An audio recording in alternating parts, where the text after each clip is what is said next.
first, some thought it was fireworks, but the display had just finished. Suddenly, people realized this was gunfire and they were in danger. The white truck had been stopped by the police. They now surrounded it and exchanged fire with the driver, who had just mown down hundreds of people. An officer shone his torch into the cab. The driver was dead. A few minutes earlier, someone on a balcony was filming as the lorry careered down the road.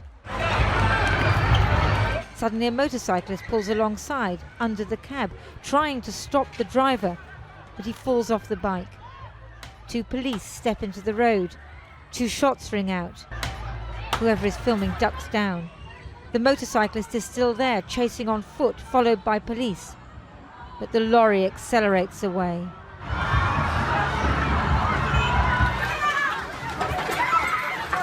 People were fleeing along the Promenade des Anglais, terrified.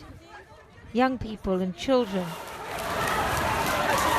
Families were all out for the Bastille Day celebrations.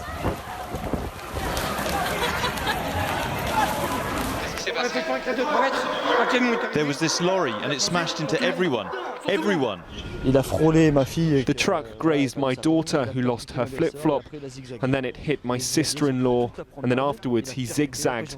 He zigzagged down the whole promenade. There were people, there were children on their own, there were bodies on the promenade. Parents were rushing, shielding the eyes of their terrified toddlers and babies. Bodies were lying everywhere, crushed by the wheels of the truck. The emergency services covered those for whom there was no hope and gave foil blankets to others trembling in shock and fear, comforting the children.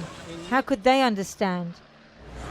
This morning, the truck, bullet holes in the windscreen, was still on the road. The man believed to be the driver, Mohamed Lahouej Boulel, a Tunisian living legally in France, was dead, his desperate, miserable night's work done. Memorials are springing up near the seafront. What to do but bring flowers and pray and share the grief in this beleaguered nation. Vive la France! It's more like a plea than a joyous patriotic cry after a Bastille Day of such violence and tragedy. What's so terrifying is that the killer didn't even have a bomb. He just used a truck and a gun. And 2 years ago, that's exactly what the Islamic State spokesman said. He said, if you don't have a bomb, use a knife, use a stone, or use a vehicle. And that's what's caused such grief and such chaos here in Nice. Alexandre Giraud was working in his parents' bar, the Balthazar, when suddenly hundreds of people started running in, desperate for shelter. We got some steel barrier in front of the coffee. The people was just jumping over it, and also I had a woman gave to one of my the people I was working. He just gave us the baby. Yes. And tell us to save our baby. Save our baby. I'm gonna save me on my own. The French president and prime minister visited the hospital in Nice, where dozens were being treated. Many are still in a critical condition.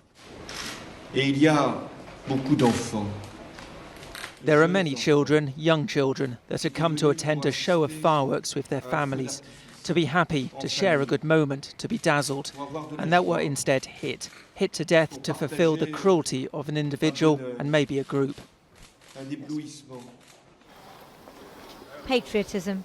It's one way to counter the ideology of terror, to assert the idea of la France. But others are just bewildered. Why me? Why here? Why us, the French? Again and again.